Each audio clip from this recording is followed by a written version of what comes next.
Gracias por escuchar nuestros audios y podcast en RTV Play Radio y en nuestra aplicación móvil de RNE.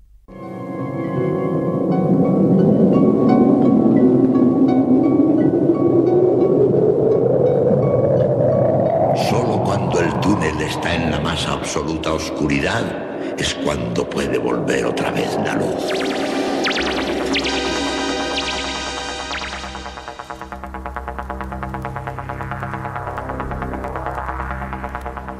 Estás entrando en el espacio en blanco.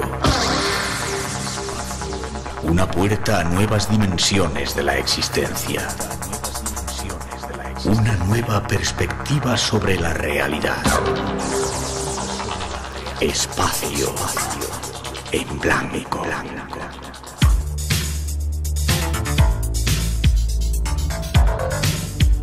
Una producción escrita y dirigida por Miguel Blanco. Hola, buenas madrugadas. Son las 2:07, 1:07 en las Islas Canarias y es tiempo de misterios aquí en Radio Nacional. Algo que comenzamos en directo desde el estudio 101 de la Casa de la Radio, con los saludos, como siempre, de todo el equipo que se encarga de realizar el programa. La parte técnica, Margasca y Greta Navas, Teresa Vilas en la locución, Ricardo Vilera en la producción y David Cuevas esta noche en la redacción. Además de Natalia Sotillos en la realización y coordinación, y este que os habla, Miguel Blanco, un placer para todos nosotros estar aquí. Nuestras redes sociales están ya listas. Escríbenos al correo espacioenblanco@rtve.es. Mándanos un WhatsApp al 633 50 50 11 y búscanos en las redes sociales como eBlanco Radio. Redes que como siempre controlan Antonio Baena, Juan Gómez y Ramón Álvarez. Y hoy llega uno de vuestros invitados favoritos. Ahí va un avance de lo que os hemos preparado.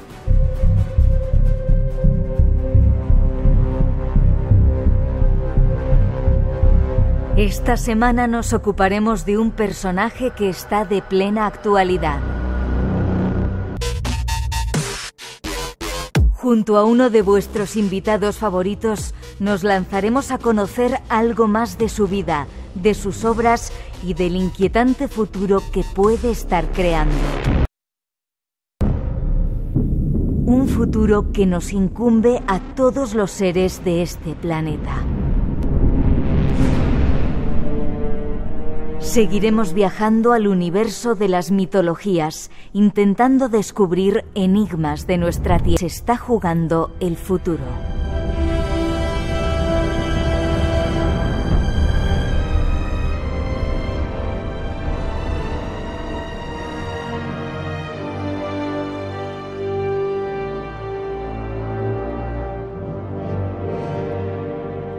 Mira lo que nos dicen, hacemos un stop en los carnavales porque no me pierdo el programa por nada. David desde Cádiz. Buenas noches. ¿Cómo está usted? Muy bien. Don Eric Fratini. ¿Sabes que eres uno de los invitados preferidos del programa? Pues hace mucho que no venía por aquí, ¿eh? Yo te doy las gracias de Hacía mucho. No este madrugón, el haber extendido tu noche hasta las tantas para estar en directo con nosotros. Y vienes porque has colaborado en un libro que se llama El libro negro de Putin, con un montón de especialistas, ¿no? Sí, es un libro coordinado por dos grandes académicos franceses, Stéphane Courtois y Galia Ackerman. Stéphane Courtois es muy famoso por el libro que escribió, fue un bestseller en cantidad de países, El libro negro del comunismo. Y en esta ocasión ha reunido a 13 personas, a 12 investigadores y a un periodista de cantidad de países, de Chechenia, de Rusia, de Georgia, franceses principalmente, porque ellos son de la Sorbona, y me propusieron, Galia Ackerman me propuso escribir uno de los capítulos y participar con uno de los capítulos. Entonces el 12+1. Soy el 12+1, sí. Vale, has publicado, según tengo aquí, 30 ensayos traducidos a 16 idiomas y publicados en 42 países. Y aparte de escribir, haces expediciones que me parecen increíbles, ¿no? Cuéntame, la última Ahora, bueno, he vuelto de Jordania, estuve en Jordania con mis 5 chicas de supervivientes de cáncer, que sigo con ella con el reto Pelayo Vida. Y ahora... Cuéntame, ¿supervivientes de cáncer? Sí. Son supervivientes de cáncer las expediciones que hago. Organizo una expedición en algún lugar del mundo. La última fue en Jordania, que incluso el gobierno jordano me cerró Petra para mí, para poder rodar con las chicas cuando entraban por el Sig famoso hasta el Tesoro. Y este año ya hemos empezado desde el 1 de diciembre hemos empezado con las candidaturas. Y llevamos más de 400 chicas, todas ellas supervivientes de cáncer, no solo de mama, sino de todo tipo, ya para presentarse para la próxima edición, que va a ser en el mes de octubre-noviembre. ¿A dónde vais? Nos vamos a Patagonia. Vamos a Patagonia. ¿Y eso lo grabáis y luego se ve en algún sitio? Sí, grabamos un documental. Teníamos un acuerdo hasta hace 2 años con National Geographic. Llevamos un equipo de National Geographic. Y ahora, desde el mes de diciembre, hemos firmado un súper acuerdo maravilloso, porque da mayor difusión a los documentales, que es lo que yo quiero, para que el mensaje de estas chicas salga mucho más, se difunda más. Y hemos firmado un acuerdo con Amazon Prime. ¿Se puede ver ahí? Se pueden ver todos los documentales, los 7 documentales que hemos hecho sobre estas expediciones en Amazon Prime. Supongo, Eric, que eso cambiará la vida de esas mujeres, ¿no? Pues mira, sí que les cambia. Yo creo, o como te dicen muchas, es un punto final, dicen ellas. ¿En su proceso de cáncer? Sí, es un proceso durísimo, donde el cáncer ya sabemos que se lleva muchísima gente por delante, y para ellas los traumas que han pasado con sus diferentes enfermedades que han tenido, o diferentes cánceres, de diferentes tipos de cáncer, cuando se recuperan, pues para ellas es un chute de energía conseguir decir, pues es que me he sumergido a 15 metros de profundidad en el Mar Rojo, o he escalado el Nevado Sajama, que es casi un 7000, o he caminado 114 kilómetros por el Polo Norte, o he atravesado el Atlántico, o hemos navegado desde Vigo hasta el Círculo Polar Ártico, como fue todas las ediciones. Para ellas es un chute de energía. ¿Tú lo haces también? Mira, yo la última que hice fue la del Polo Norte, y después del incidente que tuve, que me perdí, estuve 9 horas perdido en el Polo Norte. Eso, ¿sí? Sí, estuve 9 horas perdido en el Polo Norte.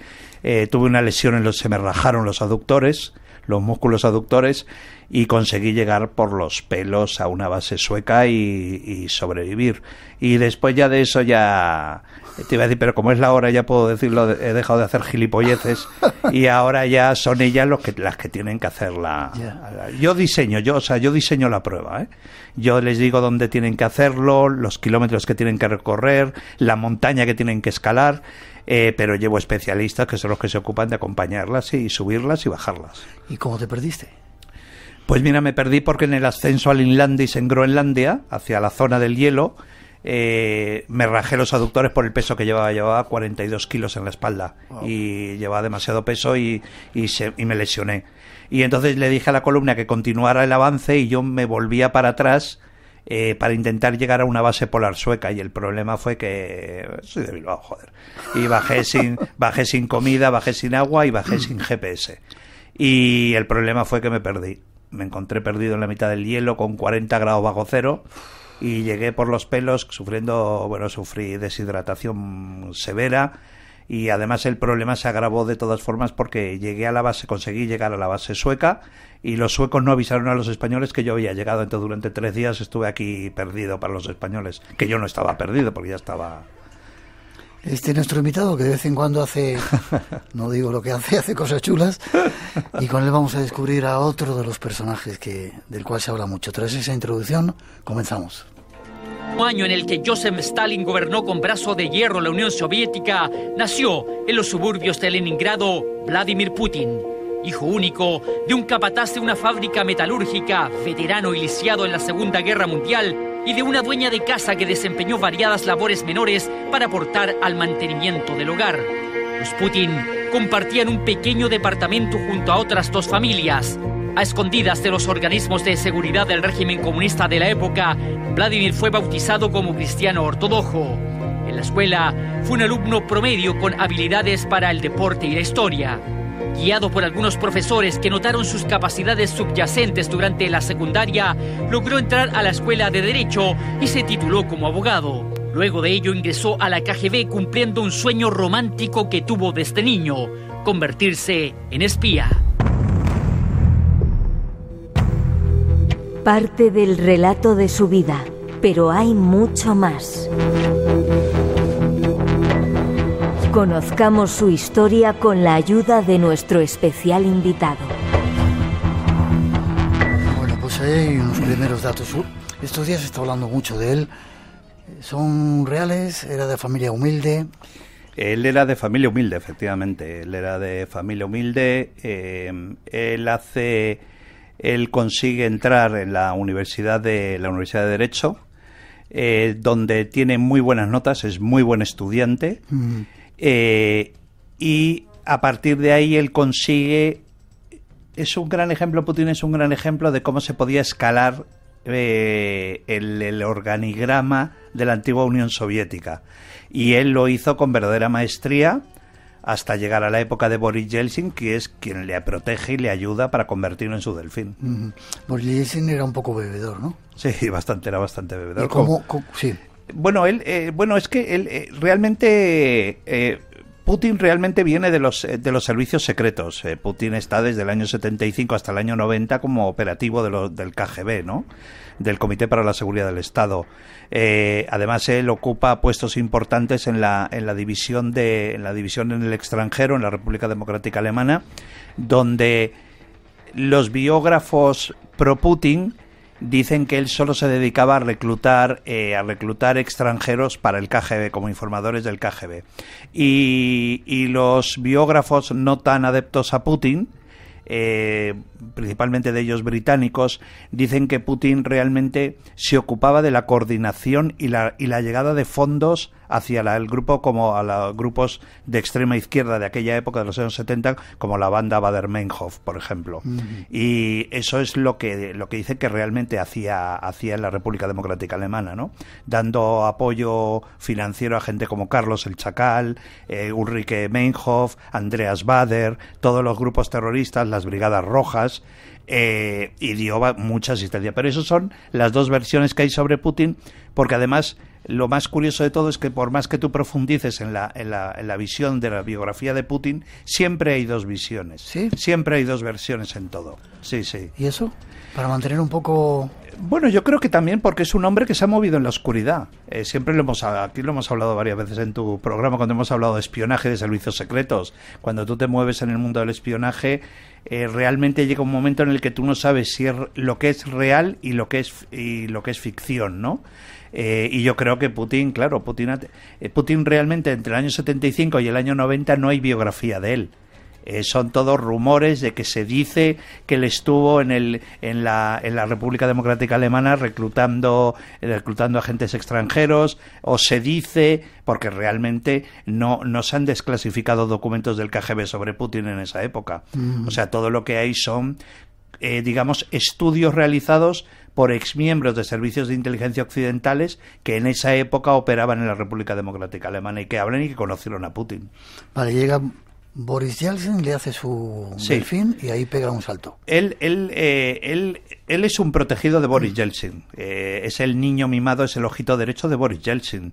Es más, es Boris Yeltsin quien lo nombra todopoderoso presidente del FSB, el Servicio Federal de Seguridad, que es el heredero del KGB. Cuando desaparece el comunismo, la Unión Soviética, el KGB lo único que cambia es las siglas. Sigue funcionando exactamente igual, con los mismos departamentos. Alguno cambia de nombre para darle un aire un poco más democrático que quería darle Boris Yeltsin a los servicios de inteligencia, y nombra a Putin, lo nombra presidente del FSB. Él utiliza todo el organigrama de exmiembros del KGB que han operado con él, han trabajado con él durante esos 15 años que él ha estado en el KGB, digamos, para crear su núcleo, lo que iba a ser su futuro núcleo de poder. Incluso, actualmente en el Kremlin, él está rodeado de mucha gente que fueron compañeros de él en el KGB. Primeros datos. Hay más cosas que queremos contaros tras esa introducción. Os lo ofrecemos. Espacio en Blanco, en Radio Nacional, con Miguel Blanco.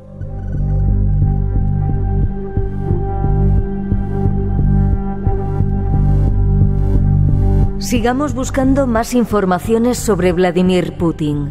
Farwell Investor nos ofrece estos datos.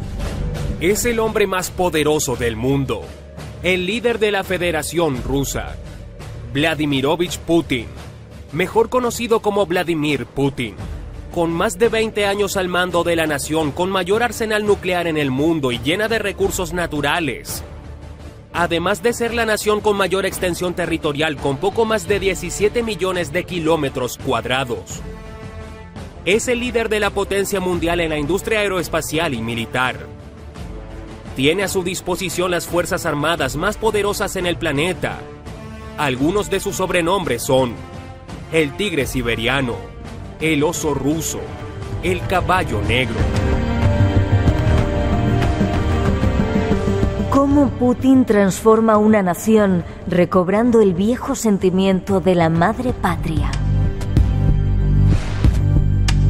Es un momento en el que cae la Unión Soviética, se desmorona ese imperio que había, ¿no? ¿Y qué pasa? Llega Putin y trata de recuperarlo. Digamos que el discurso de Vladimir Putin es un discurso nacionalista, puramente nacionalista. Es un discurso es decir, cuando cae la Unión Soviética, claro, es que es de hace muy poco tiempo. Cuando hablamos de la caída de la Unión Soviética no estamos hablando de la caída del Imperio Británico, de la Reina Victoria, estamos hablando del año 91. Ellos eran una potencia, solamente había dos potencias en el mundo, era Washington y Moscú, y nada más. Luego estaban los aliados de Washington o los aliados de Moscú, y nada más. Claro, eso... Cuando termina la Unión Soviética y se desmembra la Unión Soviética y se crea la Federación Rusa, con las consiguientes declaraciones de independencia de las antiguas repúblicas soviéticas, aquello, para el orgullo de imperio que tenían los rusos, los soviéticos en aquel entonces, para ellos es una cura de humildad y de tener que decir que se está deshaciendo la Unión Soviética, aquel país que durante décadas les han dicho que era una potencia, ¿no? Se descubre, pues los grandes agujeros que generó el comunismo durante la época de Stalin, durante la época de Khrushchev, durante la época de Brezhnev, es decir, era todo el papá Estado que mantenía al país, principalmente para que el país no se rebelara contra ese régimen, ¿no? Aquello que pasa que cuando llega la libertad, la occidentalización de la Federación Rusa, con la libertad absoluta de los medios de comunicación, ahí es cuando empiezan a surgir, que ya lo hablaremos si quieres un poco más adelante, ahí es cuando empiezan a surgir los oportunistas, que son los oportunistas que luego se llamaron oligarcas, que eran miembros del aparato de seguridad de la antigua Unión Soviética, que ven una oportunidad en aquel desmembramiento de la Unión Soviética y comienzan a hacer sus grandes negocios, negocios energéticos, negocios de venta de armas, de ese país que se está deshaciendo. Y uno de ellos, uno que lo sabe hacer muy bien, es Vladimir Putin, que ya en el año 91 él, digamos, se convierte en el delfín bajo el ala de Boris Yeltsin, que lo protege. Él hasta entonces había ocupado puestos pequeños de las administraciones. Creo que tuvo un cargo en el ayuntamiento de San Petersburgo, es decir, cargos así pequeños. Lo que pasa que, claro, debido a su experiencia en el KGB, le ha dado muchísimas relaciones y él, en muy poco tiempo, él ya ha caído en Moscú y con muchas influencias que le permiten estar cerca de un hombre como Boris Yeltsin. Era un tipo deportista, ¿no? O por lo menos aparenta... Sí, es un tío muy deportista porque además él durante sus años de espía tenía un entrenamiento especial. A ellos los entrenaba el Spetsnaz, que son a los agentes operativos que iban para el extranjero, recibían un entrenamiento muy duro por parte del Spetsnaz, los servicios, los fuerzas especiales rusas, y los entrenaban. Él ha recibido un entrenamiento igual de duro que cualquier miembro del Spetsnaz. Lo que pasa que, claro, ahora es un hombre de 71 años, es un hombre que ya no tiene la misma. Lo que pasa que luego es curioso, porque sigue utilizando esa imagen de hombre fuerte, hombre que hace judo, hombre que caza. Va a caballo por ahí. Va a caballo, sí, además los periódicos, incluso los periódicos pro-Putin, no sé si lo recuerdas, cabalgando sobre un oso, lo pusieron cabalgando sobre un oso. Es un poco la imagen propagandística que tenía Stalin cuando querían crear la imagen del gran papá, el gran papá Stalin, pues esto es el gran papá. Mira, me sorprendía mucho, hace poco estaba viendo un canal, estaba viendo la BBC, y preguntando, hacían una encuesta a la gente que pasaba por la calle en Moscú, ¿no? Y es curioso cómo tienen los ciudadanos rusos, cómo tienen lavado el cerebro diciendo que la operación de Ucrania, que también si quieres hablaremos sobre la guerra de Ucrania, es una operación para desnazificar Ucrania. Entonces, bueno, que les ha llegado ese mensaje que les han dado desde los poderes de Putin, de los servicios de seguridad, los medios de comunicación, y ha llegado al pueblo ruso, están convencidos. Lo que sí es cierto es que Rusia es una potencia llena de recursos. Tiene todo tipo de cosas, de hecho, parte de Europa y del mundo vive de sus recursos, ¿no? Gas, petróleo. Bueno, es que lo hicieron muy bien. Eso fue una estrategia de la Unión Soviética durante los años 70. Tú y yo éramos pequeños en los años 70, pero siempre recordamos, yo creo incluso que debo tener algún adhesivo de esos de nucleares no gracias, que era con un sol negro que ponía nucleares no gracias. Yo creo que me queda algún adhesivo por ahí de aquellos años. Claro, ellos lo hicieron muy bien, ellos estuvieron financiando, ha salido hace muy poco, Stéphane Courtois escribió un artículo muy interesante sobre eso, uno de los coordinadores de este libro en el que he participado, donde se demuestra que el KGB estuvo financiando a los grupos de extrema izquierda, que eran grupos antinucleares, que protestaban en todos los países del mundo. Aquí en España no se protestaba contra eso porque había que protestar por otros temas. Aquí vivíamos la época del franquismo, había pocas protestas de eso, pero en otros países como Francia, como Alemania, como Italia, como Grecia, fueron muy activos contra la política nuclear. ¿Cuál fue el único país que no aceptó ese mensaje? El señor Valéry Giscard d'Estaing y el señor Chirac, que eran los presidentes de Francia, que dijeron que unas narices desnuclearizarse, y continuaron. ¿Qué pasa? Que lo que ha conseguido ahora la Federación Rusa es hacer países esclavos en Occidente, que dependemos del gas ruso, dependemos de la energía nuclear rusa, dependemos de todo de Rusia, de la energía rusa. Entonces, claro, ahora ha provocado que los países occidentales, que con ese estúpido mensaje de nucleares no gracias, ahora resulta que la Unión Europea, con ese problema que nos ha generado la guerra de Ucrania, dice que no, que es que la energía nuclear es limpia. Ahora nos vienen a decir que es limpia, cuando hemos acabado con todas las centrales nucleares de Europa, porque decían que no era limpio. Entonces, claro, nos hemos convertido en esclavos, pues lo estamos pagando, todo el tema del combustible, los altos precios del gas, lo estamos pagando toda esa política que se llevó a cabo durante los años 70. Otra de las características de Putin, ¿era cristiano?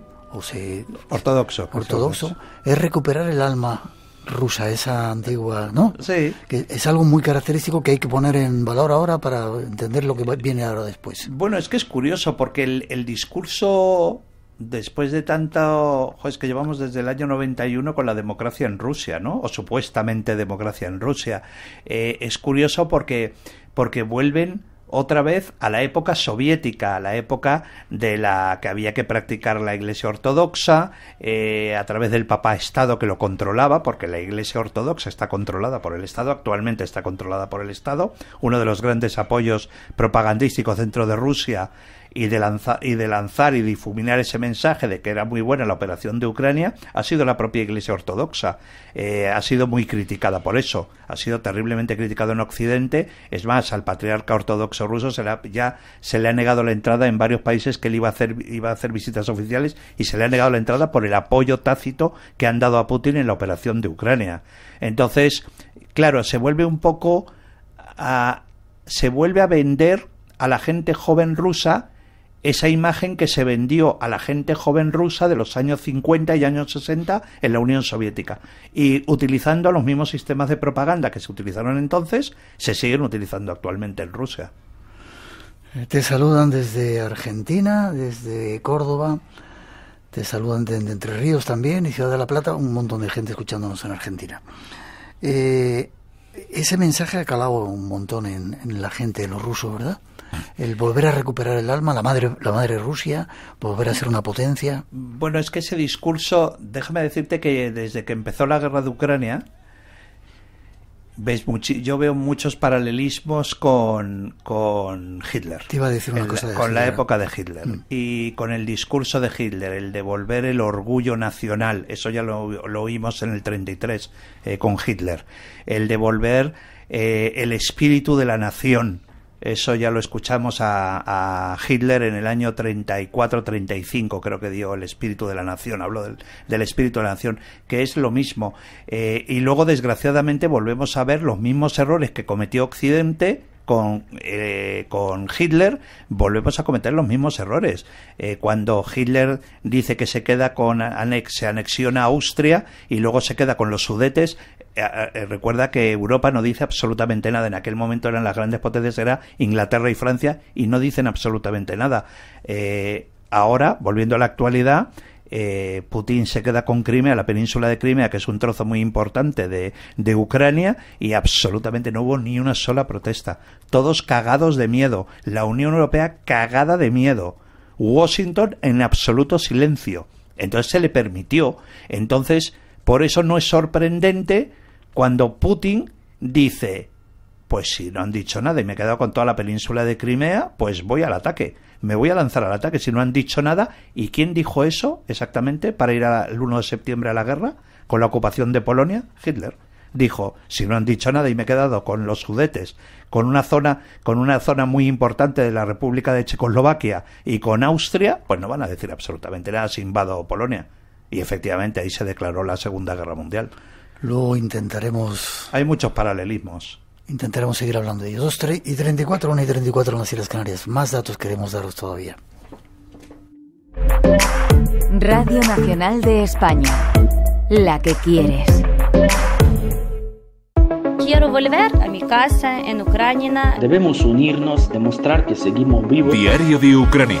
Contamos la guerra en primera persona junto a nuestros enviados especiales. Rusia ha lanzado desde esta mañana 13 ataques con misiles. Hay problemas de electricidad en Kharkov, Odessa. El gobierno volvía a pedir a los ciudadanos que acudieran a los refugios. Ha traído hasta aquí, hasta Kramatorsk, a una familia. Cada mañana, de lunes a viernes, analizamos los temas clave en este conflicto. Ucrania nunca va a tener una paz real con este régimen ruso. Que es Wagner, ejército paraestatal. Día 340. Diario de Ucrania. Día 352. El podcast. Documentamos la guerra día a día. En RTV Play Radio y en nuestra aplicación. Un diario para no olvidar la guerra. Y recuerda, solo en podcast. ¿Cómo afrontar con serenidad la última etapa de la vida, la vejez? Cicerón nos dice cómo hacerlo en una obra deliciosa titulada Sobre la vejez. No te lo pierdas en Locos por los Clásicos. RTV, la que quieres.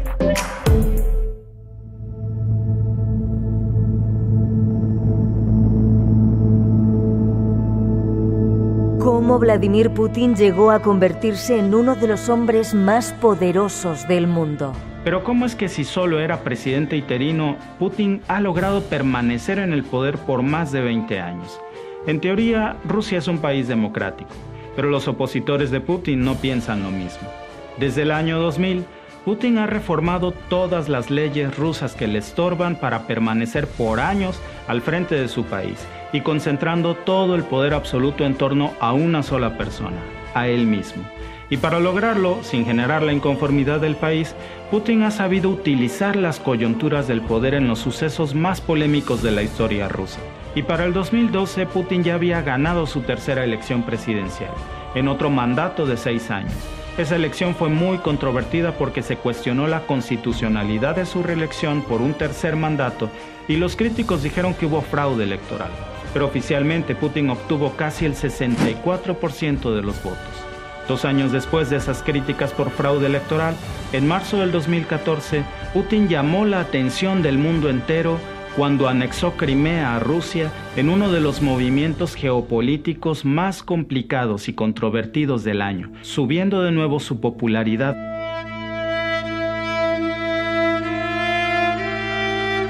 ¿De qué medios se ha servido Putin para llegar a erigirse en esa figura tan influyente? Nuestro invitado nos da más datos. Saludan desde Gijón, dicen Fratini fantástico, desde Ávila también interesante escuchar a Eric Fratini. Desde Entre Ríos David dice que se va a comer un osobuco en San Dulce, en Argentina, pero que nos está escuchando. ¿Has estado en Rusia últimamente, después del cambio? No. Estuve hace muchos años en Rusia y estuve más próximo a la actualidad, estuve en Ucrania. En Ucrania estuve invitado por el Ministerio del Interior de Ucrania. Vale, luego hablamos de Ucrania. ¿De qué poder se ha servido? Decía que cambia las leyes. Yo no estoy de acuerdo con la introducción que habéis hecho, que ha hecho este periodista. Él dice que ha anulado muchas leyes. Que va, él no ha anulado ninguna ley. Él lo que ha hecho ha creado nuevas leyes. Él, durante la campaña para la reelección en el 2012-2018, él se dedica a escribir una serie de artículos, ¿no?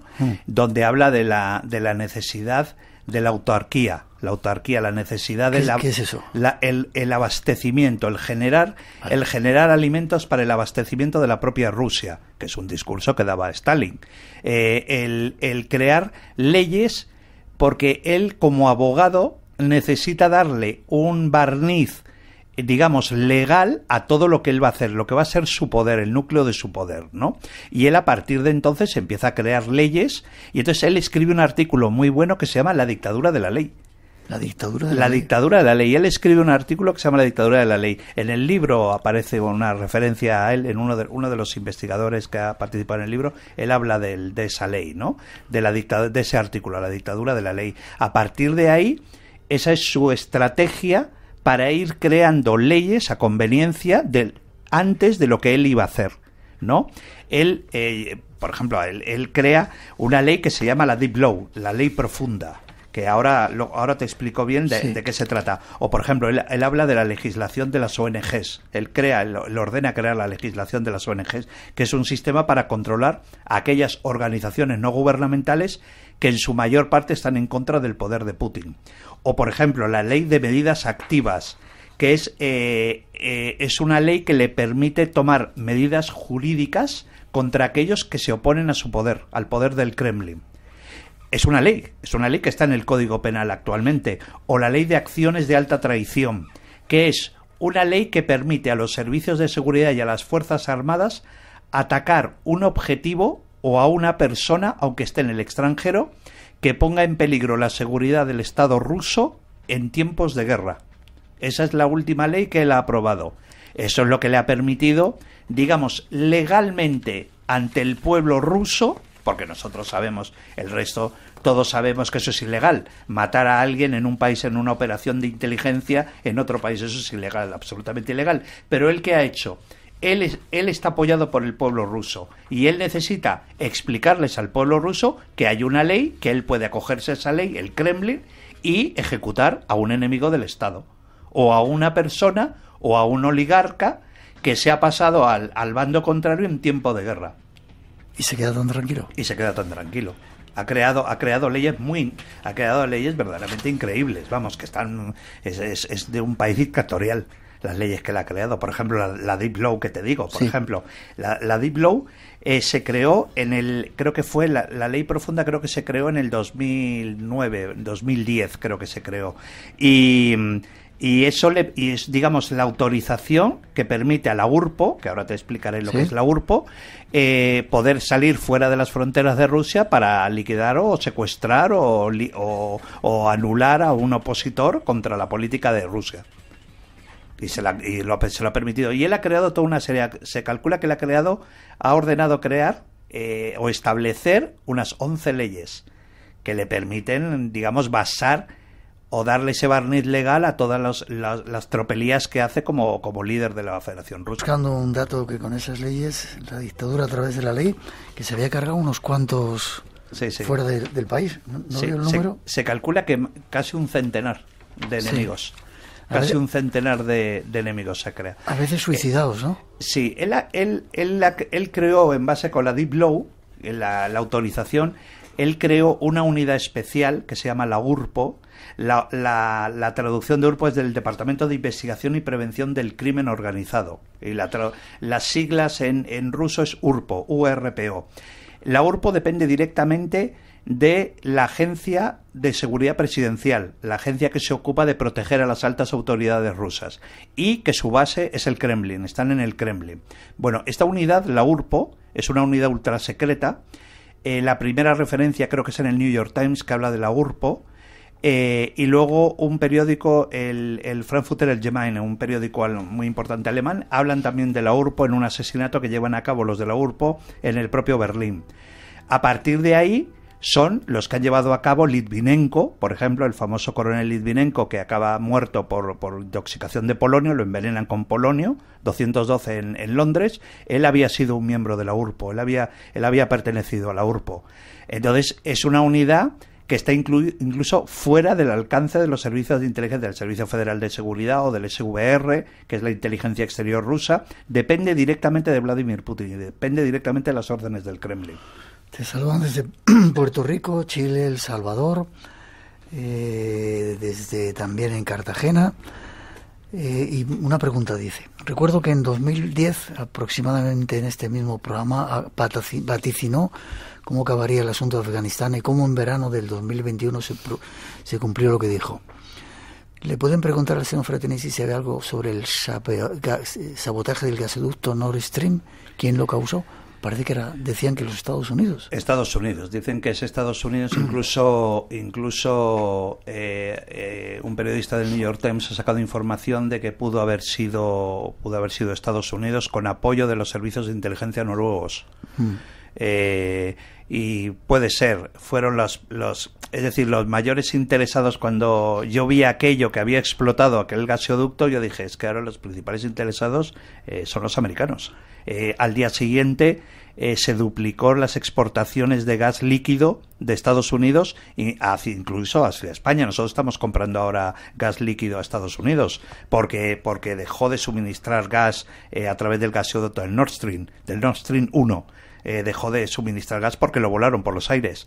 Entonces, claro, han sido los americanos los mayores beneficiados. Ni siquiera Putin estaba interesado en volar un gasoducto que estaba generando dinero. Yeah. Que es la principal base económica ahora mismo que le queda a Rusia, pues está bloqueado con todo. Háblame un poco de esos planes que han hecho para cargarse a los que no estaban de acuerdo, incluso en España. En España hay un caso, el 19 de abril, creo que fue del 2022, el 19 de abril del año pasado. Mataron en Lloret de Mar. El caso es curiosísimo, ¿eh? Y terrible. Sí, matan. La información es que se suicida. Es un hombre que se llama Sergei Protosenia. Este es un oligarca ruso, que fue encontrado en su casa de Lloret de Mar, en Gerona, ahorcado. Este hombre era vicepresidente y director financiero de Novatek. Novatek es un gigante gasístico ruso, es una de las principales compañías, que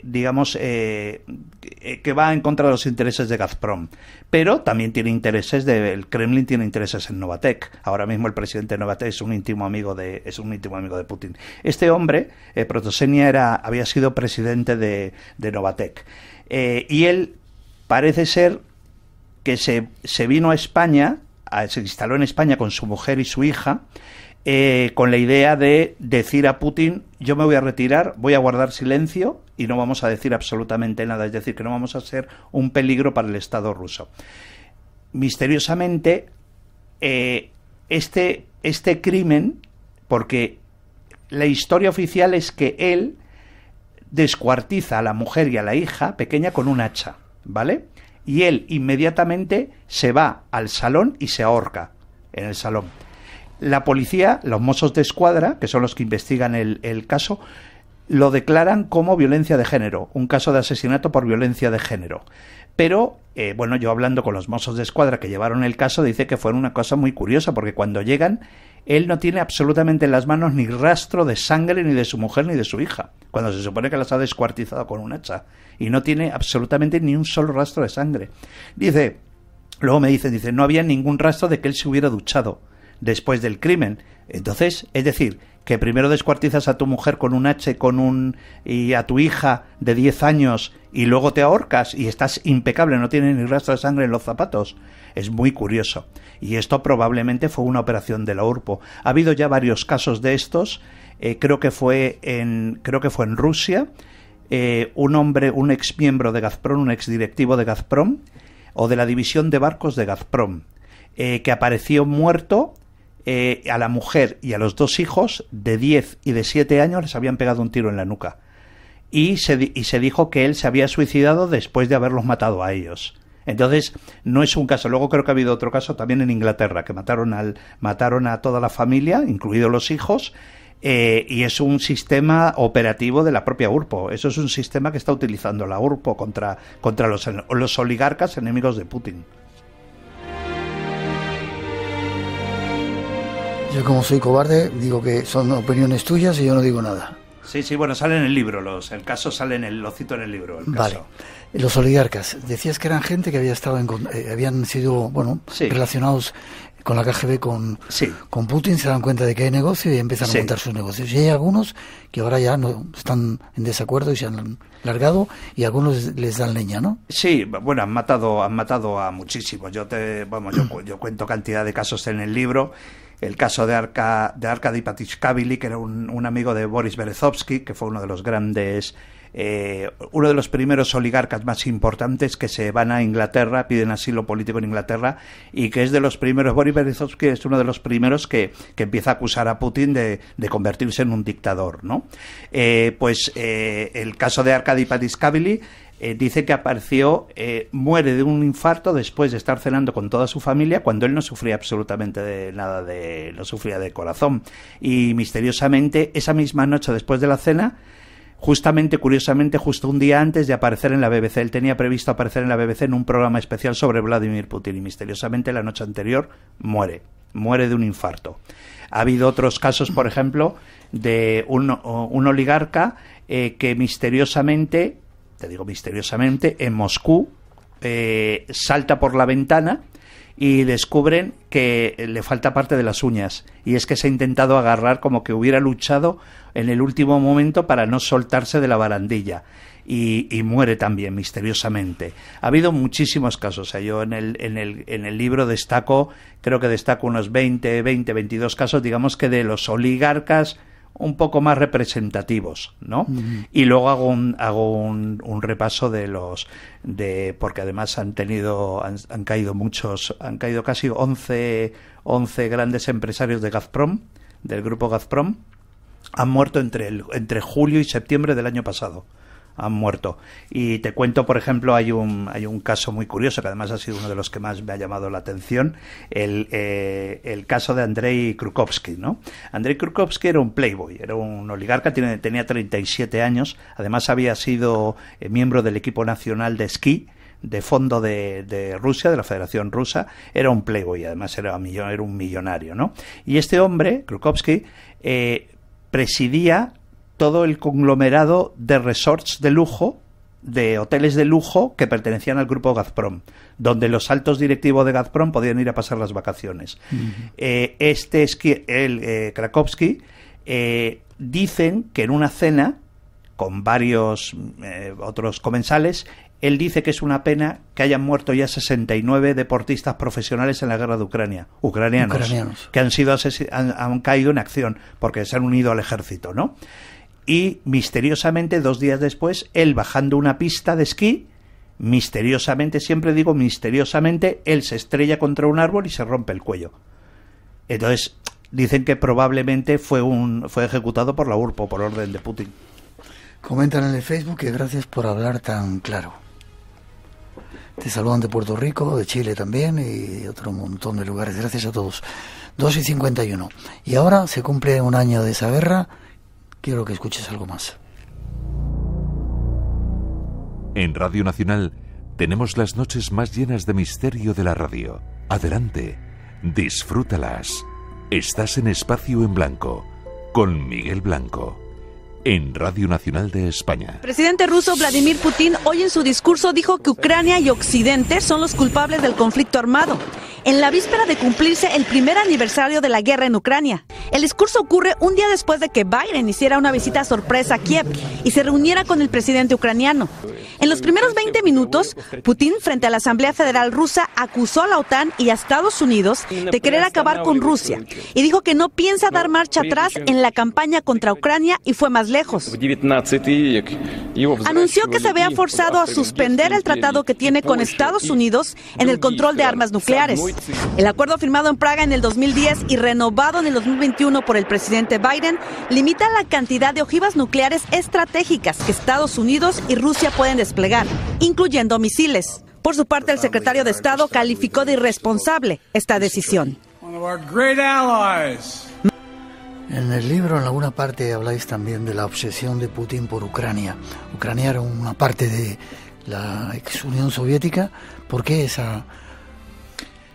Bueno, yo creo que Putin, dentro de ese discurso de reunificación del imperio ruso, ya no del imperio soviético, del imperio ruso, yo creo que él sigue mirando con ansias no solamente a Ucrania, sino a Letonia, Lituania, Estonia.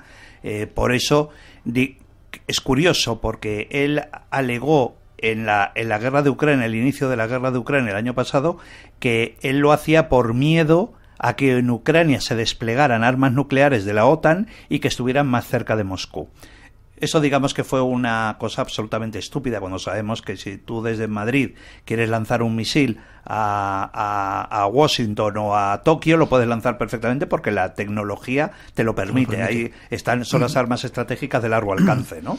Es decir, que ese discurso era estúpido, y además un discurso que luego se ha vuelto contra él, porque realmente eso, ¿qué es lo que ha provocado? Que países tradicionalmente neutrales, incluso fueron neutrales durante la Segunda Guerra Mundial, como fue el caso de Finlandia o Suecia, bueno, Finlandia después de la guerra de Rusia, cuando los expulsan a los rusos, después de la invasión rusa a Finlandia, digamos que lo que ha conseguido es que muchos países de esa zona estén ya pidiendo a la OTAN, mediante un sistema rápido de entrada en la Alianza Atlántica.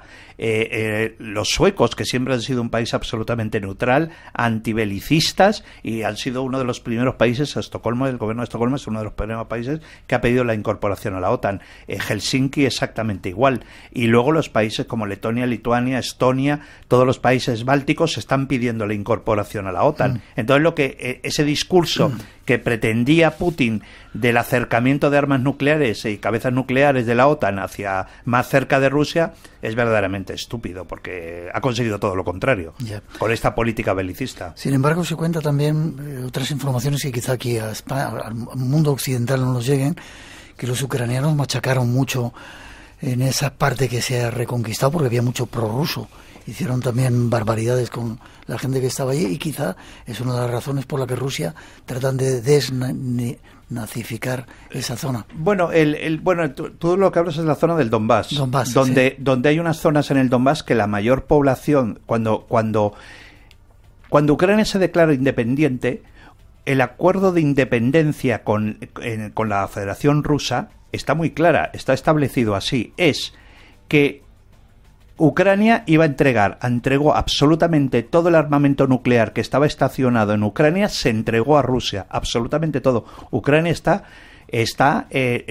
desnuclearizada, no tiene armamento nuclear porque lo entregó a Rusia, porque así estaba establecido en los acuerdos para la independencia. Después estaba en los acuerdos de independencia que Ucrania nunca iba a poder dar asistencia en su territorio, dentro de sus fronteras, a armamento extranjero que pudiera poner en peligro la seguridad de la Federación Rusa. Está establecido así en los acuerdos de independencia. ¿Qué pasó? Una parte del territorio, el Donbass, la mayor parte de la población del Donbass es ucraniana, de origen ucraniano. Pero claro, es que era parte de la Federación Rusa. Claro, hay mucha población que es de origen ruso. Entonces, digamos que lo que hizo Rusia, lo que ha hecho la Rusia de Putin, ha sido crear grupos, medios de comunicación que han creado una propaganda y un discurso dentro del Donbass, al final diciendo que la represión de Ucrania hacia los prorrusos del Donbass ha sido el motivo por el cual se ha iniciado esta operación bélica, que es como lo llama, esta operación especial, que es como lo llama Rusia. Es decir, no hay ninguna prueba, porque la Unión Europea y las Naciones Unidas ya lo dijeron, que no había ninguna prueba de esas famosas represiones de las que hablaba Rusia. Efectivamente, en ciertos sectores ha habido disgregación por parte de las autoridades ucranianas, pero de ahí a decir que se estaba maltratando, que se estaba matando a la población prorrusa, pues no, porque yo conozco Ucrania. Ucrania es un país democrático. Ucrania es un país absolutamente occidental, y cuando digo occidental es un país más occidental que eslavo. Ya. Y no había ninguna prueba. Rusia se lanzó a la batalla sin mostrar ninguna prueba de que existiera esa represión. Nos quedan 30 segundos. ¿Te quedas un poquito después de las noticias? Sí, claro que sí. Putin, en ese corte que hemos escuchado, lanza la culpa contra todos. Yo no tengo la culpa, me han obligado y ahí estoy en esa guerra, de la cual vamos a hablar enseguida, si quieres. Muy bien. No, pero ese es su argumento, ¿no? Bueno, ese es el argumento de Putin, pero a ver, ahora mismo Ucrania está apoyado económicamente y militarmente por 52 países. Y Rusia solo está apoyado por China y por la India, oficialmente, nada más. Por China y por la India. Diplomáticamente, ni siquiera económicamente, porque tanto China como India saben que si apoyan militarmente o económicamente a Rusia en su campaña contra Ucrania, se les joroba el negocio. Efectivamente, comercial. Van a recibir sanciones económicas, y tanto la India como China necesitan a su principal cliente número 1, que es la Unión Europea. Y no quieren tener problemas con eso. Aguanta un poquito.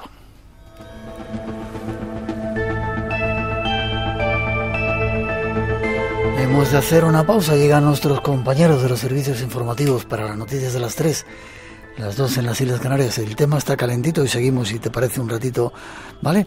Redes, se lo digo a Eric, redes sociales abiertas de Blanco Radio en Facebook, Twitter e Instagram, por si queréis seguir participando, meteros con Eric o alabarle como estáis haciendo. Después nos vamos de viaje hacia otras tierras y ya veréis, hay mucho que contaros todavía en la segunda hora del Espacio en Blanco. No os vayáis.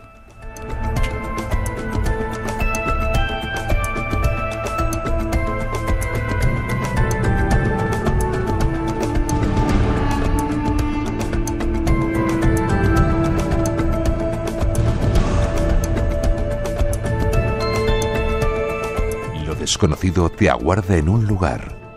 Espacio en Blanco con Miguel Blanco en Radio Nacional de España.